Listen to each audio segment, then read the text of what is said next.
Well, we made it through. We worked our way through technical analysis, through fundamental analysis. We went over our beginner entry system. We now know our advanced entry system. So we need to tie it all together with understanding how to build a trading plan. This is going to set you on the right step going forward when you start trading with a demo or a live account, when you start putting your foot into the actual market.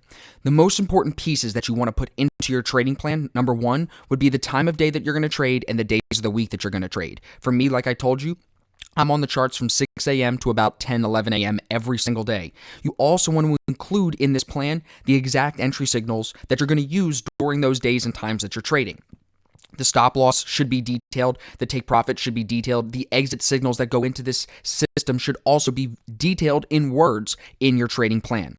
You need to also have the risk management and rules for every entry signal written down in words in your trading plan. The risk management should be predetermined. If it's a shift candle, you should know where the stop is going to be. If it's a 2-candle formation, you should know where the stop is going to be. And you should know how much you feel comfortable putting on those trades. For me, like I told you, with the beginner system, I'm looking to do less than 1%. With the advanced system, I'm doing 1 to 3% of my total account balance on those trades.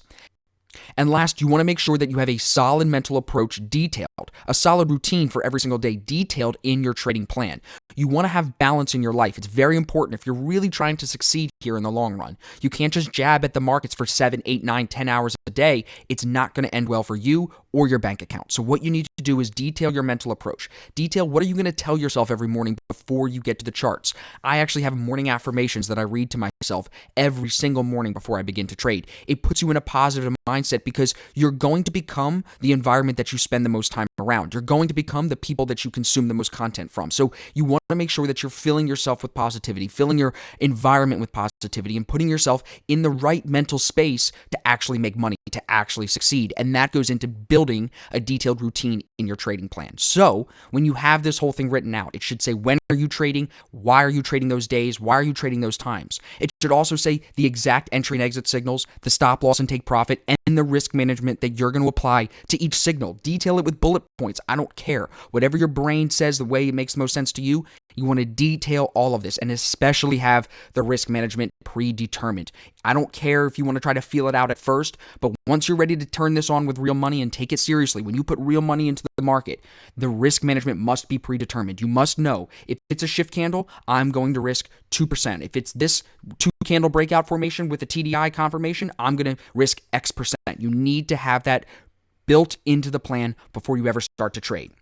Now, there's 3 steps that are going to lead you to success, I think, for anyone as a Forex trader, whether you're new to the market or not.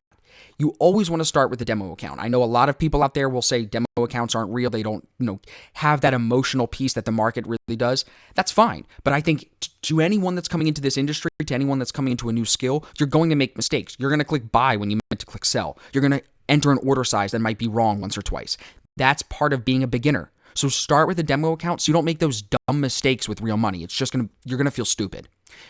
The second piece, and I can't stress this enough, is you only want to trade with money that you can afford to lose. A lot of people will ask me all the time, how do I start making $100 a week with trading? I'm like, that is so dumb to ask me that. You should be focusing on how do I find the best probable trade setups every single day. You want to make sure that you're trading with money that if it was to blow the entire account because you get greedy or you over leverage or you do whatever you do, that you could still pay your rent, still pay your bills, still live your life, and then come back and survive.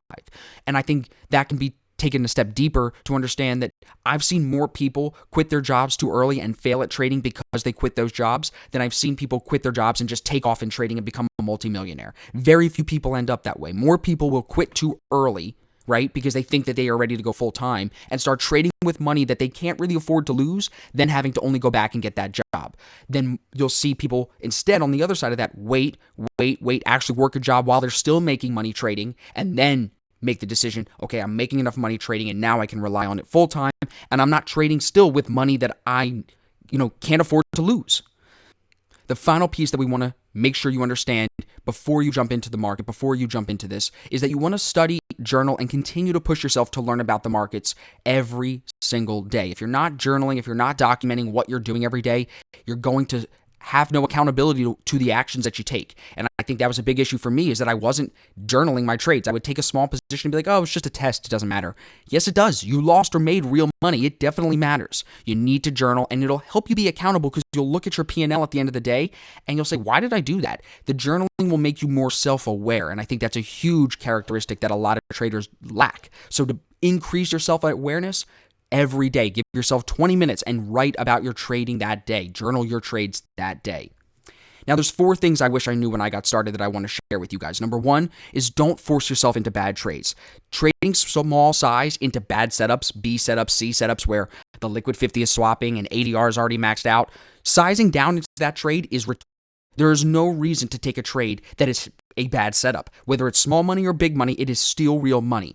You don't need to trade every day. You don't need to force those trades. So wait for better setups. I hate when I see people telling me, oh, it's a bad setup, but I'm still going to just trade it small. No, just stop being such a greedy human being. Let the trade go. If you're right, great. You analyzed it well. Move on. You'll see it again tomorrow. Find better setups. You do not need to force yourself into bad trades. Number 2, don't risk more than 3% on any one trade. I've seen a lot of traders blow themselves up by adding more leverage and adding an increased percentage per trade, risking 5, 6, 7, 8, 9, even 10% per trade. Those traders inevitably will blow their account. They might win 2 or 3 in a row, but they're still going to end up getting greedy, coming back, losing, and then FOMO kicks in even more because they've now risked more. So now they feel like they're missing out on every other move more, and they're sizing up even bigger, and it's this negative death spiral that traps a lot of new traders. So just from the jump, keep your risks small. Number 3, don't use brokers that offer unrealistic leverage. I've lost a lot of money when I first started because no one told me that. I didn't understand what leverage even really could do for me, and I was wondering why I was just losing and losing and losing. And it was because I was over leveraging. So understand that with those unrealistic leverage options that are available from some brokers comes unrealistic expectations on your returns. You want to make sure that you're reeling that in, reeling the greed in, and living here on planet Earth. Be realistic with what you're trying to do. This is a business. You're not going to get 100% returns every single day on your trading. There's no possible way. So cut it back, keep it realistic, and you're going to find a lot more success. It might seem as though it's going to take you a longer period of time to do that, but in the long run, because of the money that you'll probably blow with the unregulated brokers, with the unrealistic leverage, you're going to be better off going with the regulated broker, going with the lower leverage, and building the account slower over time. And lastly, don't watch charts all day long. You want to check if setups fit your plan and move on. I can't stress that enough. More often than not, I will see people make money at 5, 6 in the morning, but give it back and be negative by 4 or 5 p.m. because they can't just take the winner and move on, do it again the next day. It's that simple, guys. You wake up, you trade, you look for charts, you trade, and you get off the charts and go on with your life. Do analysis, do studying. You don't need to get off the charts as far as studying and learning and reading trading books and watching YouTube videos and talking to other traders, but get off the market. Make money, get off the market. You don't want to stick around to give it back. Lastly, I have some advice for a younger me that I hope you could take seriously. Number 1, I would tell myself, don't compare yourself to other traders. Every trader is going to make money in their own way. I spent a lot of time looking at Instagram, looking at social media, and seeing other traders do things. And it took me a long time to realize that most of them were just either photoshopping the results or just talking, trading demo accounts. I was getting sucked into these people that were selling me this fantasy, selling me this dream life, and not being realistic at all. I was comparing myself to them, and it was beating me down. So literally block people on social media. Don't look at anybody else on social media. Focus on yourself, learn from other traders, be open-minded, be willing to learn from other traders, and never assume that you know everything. The second you assume you know everything is the second you're going to get smacked by the market. I said it in the beginning. I said it in the sales script to this video. I know what I know, and I know what I don't know. Sticking to that mantra has helped me very, very much. I stick to what works for me. I don't compare myself to what other people are doing or how much money other people are making. It doesn't matter to me. All I care about is me and my personal growth. And that goes back to journaling and really doing a lot of hard work on your own. You, at the end of the day, while we all are a team, you've gone through our course, you're now a part of our VIP chat, you are still on an island when you're clicking the button. So it's hard to not compare yourself to other people, but you have to remember, you're the one that's going to pay your bills. You're the one that's going to feed your family. So comparing yourself to other people is literally wasting brain energy that you should be devoting to yourself and your family and your success. Another piece of advice is to cultivate a positive environment around you. You really do become who you spend the most time with and the books that you read the most, the content that you consume the most. So you want to make sure that when you're listening to podcasts, talking to people about trading, watching YouTube videos, all of it should be positive focused. You should only be keeping people around in your life that are positive about your trading and positive about your trading business. If people want to talk smack, don't talk to them. Don't waste your time trying to convince them. You'll just, again, waste brain energy that should be focused on you studying the charts and learning how to become a profitable trader. Keep positive people around you, even if it means keeping less people around you. Your circle doesn't need to be super big. It could be small for you to still find success. If anything, the people with smaller circles more often than not do find success compared to people that are spending all of their time trying to appease other people. So find people that are positive, find influences that are positive, and keep them close to you. I have a lot of people that their families don't support what they're doing in trading. It might be you.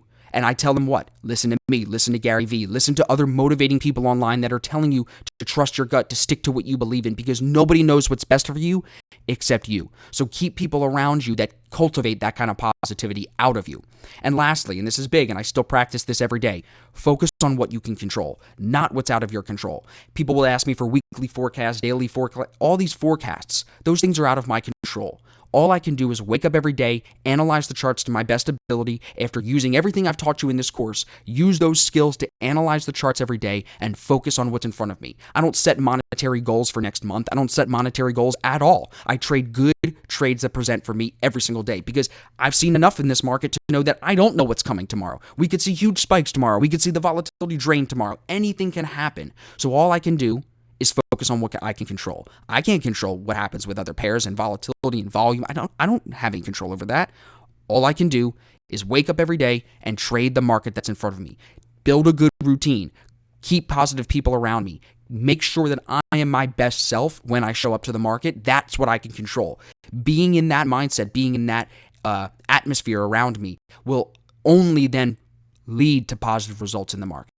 So I want to thank you, really, I mean it very much, for moving through the course with me here. I know it was, a little bit repetitive in some parts, but I want you to understand that even though it's repetitive, each trade is unique. So spend some time going back, rewatching Chapter 6, rewatching Chapter 7 especially, going through those chart markups. And as always, if you have any questions, if you go and do any chart markups on your own and you want feedback from me, please email me, send me a message on Telegram, Instagram, Twitter, wherever you can get a hold of me. I'm always there to help you. Thank you again, and I will talk to you in the group chat.